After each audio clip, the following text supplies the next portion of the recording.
शरद पवार आता मुख्यमंत्र्यांच्या भेटीसाठी वर्षा या बंगल्यावर दाखल झालेले आहेत आणि आरक्षणाविषयक महत्त्वाची चर्चा त्यांच्या बैठकीमध्ये होणार असल्याचं कळतंय। त्याचबरोबर राज्यातली महत्त्वाची विकास कामं याबाबतही चर्चा होण्याची शक्यता आहे।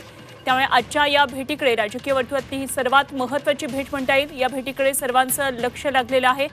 काय नेमकी या भेटीमध्ये चर्चा होते, कुठले महत्त्वाचे मुद्दे आज शरद पवार मुख्यमंत्र्यांबरोबर त्यावर चर्चा करतात हे बघावं लागणार आहे। गेल्या काही दिवसांमध्ये राज्यातलं राजकारण विविध मुद्द्यांनी तापलेलं आहे आणि त्यातही मराठा आरक्षणाचा मुद्दा सध्या मोठा गाजतो आहे।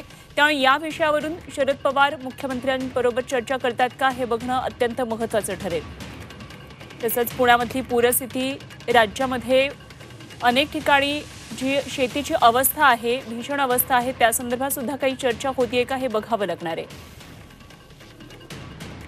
तर काही दिवसांपूर्वी शरद पवारांच्या भेटीसाठी जेव्हा भुजबळ पोहोचले होते आणि त्यावेळी मराठ्यांना ओबीसी मधून आरक्षणाचा मुद्दा गाजत होता, त्यावेळी मुख्यमंत्र्यांबरोबर भेट घ्यावी आणि आपण राज्यातले सर्वात ज्येष्ठ नेते आहात, त्यामुळे मुख्यमंत्र्यांशी भेट घेऊन आपली भूमिका स्पष्ट करावी, मार्ग सुचवावा अशा प्रकारे त्यांनी सांगितलेलं होतं।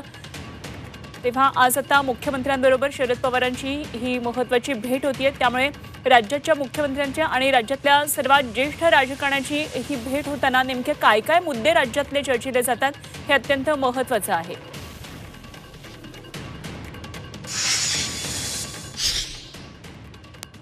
तर येणाऱ्या विधानसभांच्या पार्श्वभूमीवर आता भेटीगाठी वाढत चाललेल्या आहेत। आज सकाळी मुख्यमंत्र्यांची राज ठाकरे यांनी सुद्धा भेट घेतली होती। मुंबईमधले जे विविध प्रश्न आहेत, बीडीडी चाळ पुनर्विकास, पोलीस वसाहतींच्या पुनर्विकासाचे असे अनेक प्रश्न आणि वरईतले मुख्यतः प्रश्न घेऊन आज राज ठाकरे भेटलेले होते, प्रशासकीय अधिकारी सुद्धा होते।